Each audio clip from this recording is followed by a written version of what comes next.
Intégral Placement, Guillaume Sommerer sur BFM Business.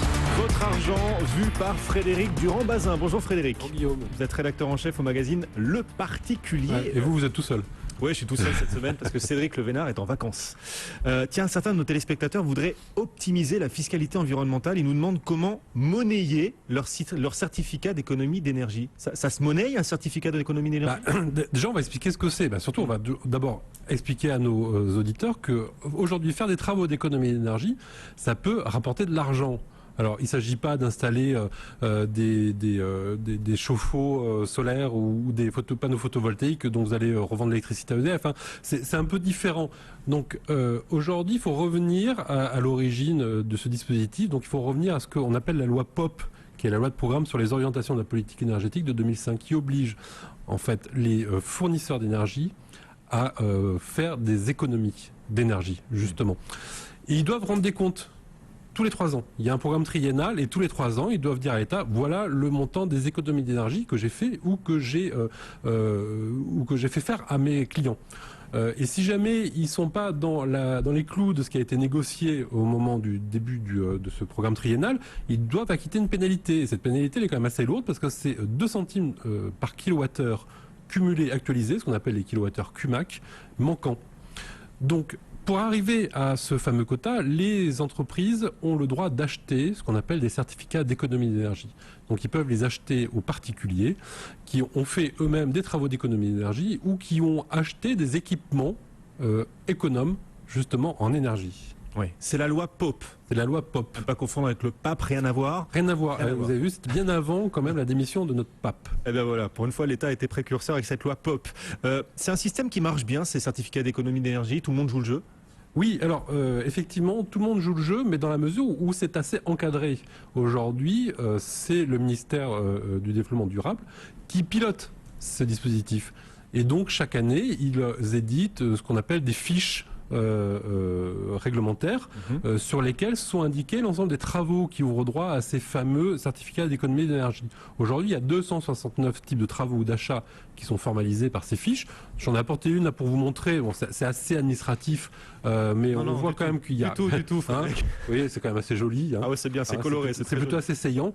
Et par contre, ça récapitule l'ensemble des données techniques qui sont concernées par ces travaux.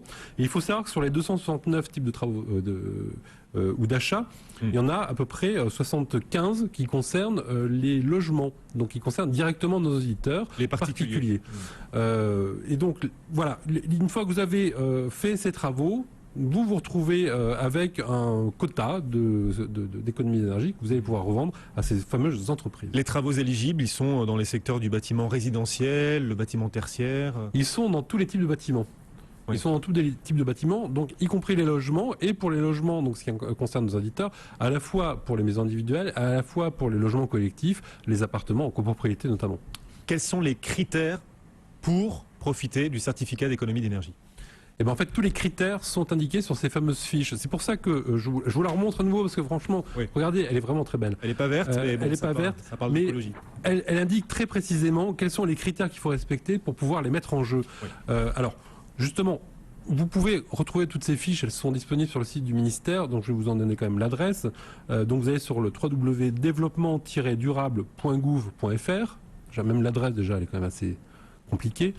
Vous allez dans l'onglet énergie, air et climat et après dans la rubrique économie d'énergie. Donc là vous avez après un autre onglet qui s'appelle les dispositifs d'aide et là vous tombez sur les certificats d'économie d'énergie et les fameuses 69 fiches. Donc vous les lisez précisément et vous voyez quels sont les travaux qui ouvrent droit à ces fameux C2E ou CE comme vous voulez et toutes les normes techniques qu'il faut respecter. C'est ça, il faut utiliser des matériaux conformes aux critères. Ouais. Oui. Alors quand on vous explique là, par exemple, j'ai sorti la fameuse fiche sur les appareils indépendants de chauffage au bois. Donc on nous explique qu'il faut que le rendement énergétique de l'équipement soit supérieur ou égal à 70%. Ça, c'est sur les normes techniques que vous trouverez après sur le matériel lui-même. Que la concentration en monoxyde de carbone soit inférieure ou égale à 0,3%. Et ça vous donne les fameuses normes NF. Donc pour les poêles, c'est NF, EN, 13240. Bon, c'est assez technique, mais après, avec cette fiche, vous allez vérifier sur la fiche du matériel et puis vous voyez si vous êtes dans les clous ou pas. L'achat de lampes à LED, par exemple, ça peut faire partie aussi des travaux d'économie d'énergie? C'est nouveau. Effectivement, ça évolue tous les ans, ces fameux travaux, et donc il y a un nouveau il y a un nouveau train de travaux qui ont été publiés en début d'année. Donc effectivement, il y a l'achat de lampes à LED. Pourquoi ? Parce qu'une lampe à LED, ça produit ça consomme moins d'électricité que les fameuses ampoules à incandescence, qui sont obsolètes, mais également moins que les fameuses ampoules à économie d'énergie qu'on connaît aujourd'hui et qui sont distribuées dans tous les magasins. Il y a ça, il y a par exemple l'obtention d'un des labels haute performance énergétique. Si vous obtenez ce label, vous avez le droit également à des certificats d'économie d'énergie. La rénovation de l'éclairage extérieur d'un bâtiment privé, etc. Voilà. Donc c'est ce nouveau train de dispositifs qui sont plutôt assez attractifs. Alors maintenant, Frédéric, grâce à vous, on connaît tous les dessous des certificats d'économie d'énergie. Ça devient presque sexy. Mais comment on les monnaie, ces certificats ? Comment on peut gagner de l'argent avec ces certificats ? Alors, on parlait en début de cette intervention du fait que les entreprises vont vous les racheter parce qu'elles en ont besoin. Alors, ces aides, elles peuvent prendre plusieurs formes. Vous avez d'abord les premiers gros distributeurs d'énergie qui sont à la fois distributeurs d'énergie et les grandes surfaces. Donc c'est Auchan, Leclerc notamment. Donc ils vont vous inscrire à un programme d'économie d'énergie, vous allez directement sur leur site. Et là, si vous suivez bien toutes les indications, vous faites bien les travaux, à la fin de ces travaux, la grande surface va vous donner des bons d'achat. D'un montant qui est quand même assez attractif. Alors ça, c'est la première chose. Il y a d'autres dispositifs où, cette fois, on va vous faire des prêts bonifiés. Donc ça, c'est plutôt EDF ou GDF. Ils vous font des prêts pour installer vos dispositifs. C'est des prêts à taux compétitifs. Mais il faut faire attention parce que des fois aussi, il va vous monnayer votre certificat en vous faisant des conseils gratuits. Alors là, c'est difficilement quantifiable. Nous, on conseille plutôt de fuir ce genre de dispositif parce que là, le gagnant, ça sera vraiment EDF et ce sera certainement pas vous. Ouais. Et puis, il y a un petit nouveau qui est arrivé et qui vous propose cette fois carrément de racheter, de monnayer, vraiment de vous donner une somme d'argent. Donc évidemment, il faut que je retrouve son nom, c'est Avia. Voilà, donc c'est le distributeur, c'est le fournisseur d'énergie Avia. Via son intermédiaire qui s'appelle, c'est la société qui s'appelle Prime Énergie. Et donc cette fois, il va vraiment vous acheter vos certificats d'économie d'énergie en somme sonnante et trébuchante. Petit cours de maths à appliquer, Frédéric. Voilà, je suis un particulier et je veux par exemple vendre mes certificats d'économie d'énergie, les monnayer. Comment je fais pour calculer leur valeur et le prix auquel je peux les monnayer ? Bon, alors je vous rassure, les entreprises ont fait ce travail. D'abord, les entreprises ont fait ce travail pour vous, c'est-à-dire que vous ne pouvez pas négocier les prix. Ah bon. Par exemple, chez Leclerc, chez Auchan, j'ai sorti un exemple. Quand vous installez un appareil indépendant de chauffage au bois, donc soit une cheminée, un insert ou un poêle, Leclerc ou Auchan vont vous offrir 174 € si vous êtes situé dans ce qu'on appelle la zone H1, qui est la zone la plus froide, et jusqu'à 96 € si vous êtes dans la zone la plus chaude. Donc, par exemple, si vous êtes sur le pourtour méditerranéen. On découvre les chiffres à l'antenne pour ceux qui nous regardent en télévision. Voilà, alors ça c'est des chiffres effectivement qui montrent bien qu'il y a un décalage entre la valeur de ce que vous propose aujourd'hui Auchan et Leclerc et sa vraie valeur, parce que quand même vous pouvez vérifier si vous vous faites un peu avoir ou pas. Alors vous vous faites un peu avoir. Ah oui. Hein. Bon. Pas non plus dans les grandes largeurs, mais enfin vous vous faites un peu avoir, parce que quand même ces chiffres-là, 174 € pour le chauffage au bois, ça sort pas non plus de l'imagination délirante du service marketing de chez Leclerc. Il s'est basé quand même sur ces fameuses fiches dont on a parlé tout à l'heure, qui indiquent systématiquement en fin de fiche le montant des kilowattheures CUMAC concernés par ces travaux. Donc ce qui veut dire que vous avez le montant des kilowattheures CUMAC d'un côté, vous savez que, ou vous ne le savez pas, je vous l'apprends, que ces kilowattheures CUMAC ont un cours. Ils sont échangés régulièrement, toutes les semaines, tous les mois. Il y a une base de données pour... Il y a une base de données qui s'appelle EMI, E2MY. Donc vous allez sur www.emi.fr, faites l'onglet cotation et vous voyez le cours du kilowattheure CUMAC. Donc c'est la valeur d'échange, c'est comme une petite bourse, hein, c'est exactement de la même manière, mais c'est le jeu de l'achat et de la demande, enfin de l'offre et de la demande. Donc nous, quand on a fait l'enquête, le kilowattheure QMAC était à 0,497 centimes d'euros. Aujourd'hui, il a un peu baissé, il est à 0,397 euros centimes d'euros. Donc vous multipliez ce montant par la valeur en kilowattheure QMAC que vous avez sur votre fiche. Donc je reprends ma fameuse fiche là sur les appareils de chauffage au bois. On voit qu'en zone H1, c'est 58 000 kilowattheures QMAC. Si vous la passez par les 0,397 centimes d'euros, on tombe à une valeur théorique du certificat que j'ai oublié, mais que je vais retrouver tout de suite, voilà, qui est de 230 euros. Bon, on voit l'opération que chacun doit faire pour savoir à quelle valeur il peut vendre ses certificats. Et vous avez compris, 230 euros versus 174. Ouais. Bon. Leclerc se met un peu d'argent dans la poche. De côté, c'est clair. Donc maintenant, on sait vraiment à quel prix monnayer nos certificats d'économie d'énergie. Très bien. À qui peut-on céder nos certificats? À qui peut-on les vendre? Avec qui peut-on les monnayer? Alors, comme je vous l'indiquais tout à l'heure, vous allez pouvoir d'abord les monnayer avec ces fameux distributeurs. Donc, vous allez recevoir des bons d'achat.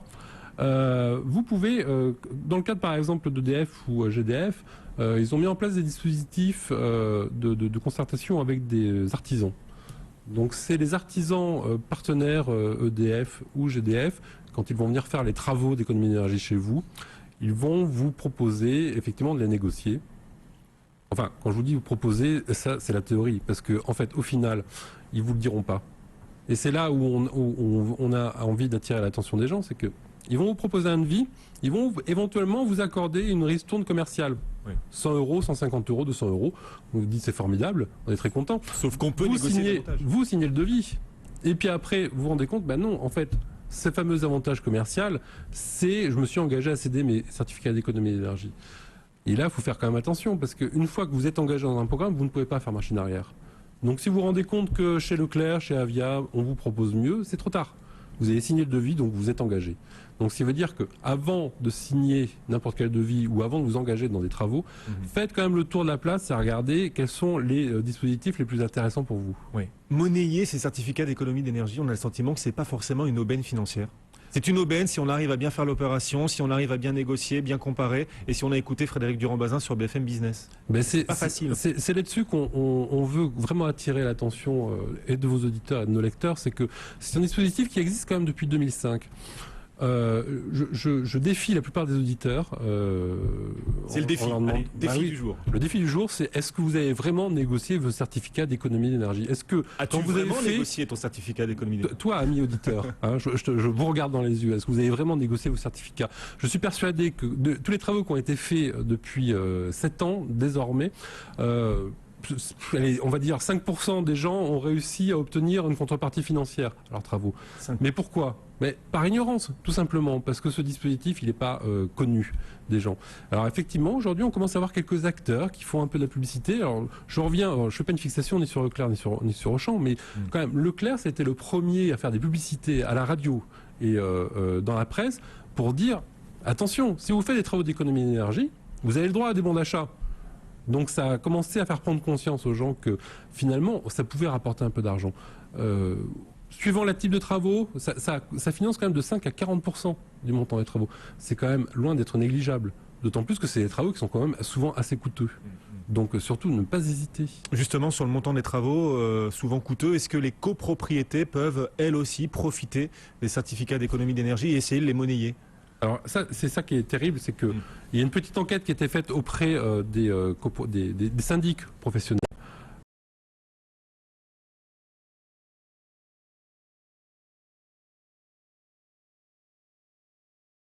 Il y a 63% des syndics professionnels qui ne savent pas que ça existe. Donc quand ils lancent des travaux de rénovation énergétique dans le logement, quand il y a un changement de chaudière collective, et Dieu sait que dans une copropriété, une chaudière, ça coûte extrêmement cher. Oui. Le C2E, ça peut leur financer de 5 à 40% du montant des travaux. Et les syndics n'y pensent pas. Ils n'y pensent pas s'ils ne connaissent pas. Mais c'est incroyable. C'est pour ça que moi, ils sont là pour se renseigner quand même. Professionnels, des fois, je tique un peu. Bon, heureusement, il y en a déjà 37 qui connaissent. Et grâce à nous et grâce à vous, il y en aura un peu plus qui seront quand même un peu susceptibles d'être avertis sur cette question. Bon, alors pour aider les syndics à se convaincre, pour essayer de profiter de ces certificats d'économie d'énergie, comment formalise-t-on une transaction, un monnayage ? Alors en fait, c'est simple. Hein. Oui, ça n'a pas l'air comme ça. Je vous vois prendre une grande respiration et vous nous dites, en fait, c'est simple. En fait, c'est simple. Ok, Non, en c'est fait, parti, Frédéric. Déjà, ne cherchez pas dans vos documents ce fameux certificat d'économie d'énergie. C'est un droit immatériel, il n'existe pas. À la différence de la petite fiche, là, ça n'existe pas. C'est juste un droit. En fait, on appelle ça certificat, mais c'est un droit. En fait, il est formalisé par votre facture. Donc, une fois que vous avez réalisé vos travaux, vous cédez votre facture, vous la donnez, vous en gagnez quand même une photocopie pour vous. Hein. Mais vous cédez votre facture à l'artisan, au supermarché, au fournisseur de gaz, à qui vous voulez. Oui. Vous le cédez et c'est en contrepartie de cette facture que vous allez pouvoir bénéficier de l'avantage, donc du bon d'achat, du versement d'une somme d'argent, etc. Donc la procédure est simple. La procédure est simple. Là, il faut quand même vraiment faire attention, c'est le principe du certificat d'économie d'énergie, c'est que les entreprises qui doivent réaliser des économies d'énergie, elles bénéficient de ces C2E parce qu'elles ont incité leurs clients à faire des travaux. Donc, j'insiste là-dessus, c'est inciter. Donc ça veut dire que il faut négocier avant de commencer ces travaux. Sinon, vous n'êtes plus dans le cadre de l'incitation. Vous êtes dans le cadre de la négociation. Enfin, voilà, oui. Vous êtes déjà engagé. Donc c'est vraiment au préalable, vous choisissez votre fournisseur et vous négociez avec lui. Après, c'est trop tard. Vous avez lancé vos travaux, vous ne pouvez plus rien faire. Eh bien voilà, quelques clés, quelques mises en garde, quelques conseils donc pour profiter de cette fiscalité environnementale et pourquoi pas monnayer vos certificats d'économie d'énergie. Chacun peut le faire. Vous restez avec nous, Frédéric ? À tout à l'heure. On se retrouve dans 10 minutes, oui, pour répondre à nos téléspectateurs. Frédéric Durand-Bazin, rédacteur en chef du magazine Le Particulier. Le CAC 40 gagne toujours du terrain, plus 1,2%. Jusqu'à 12h30, intégral placement, 100% placement.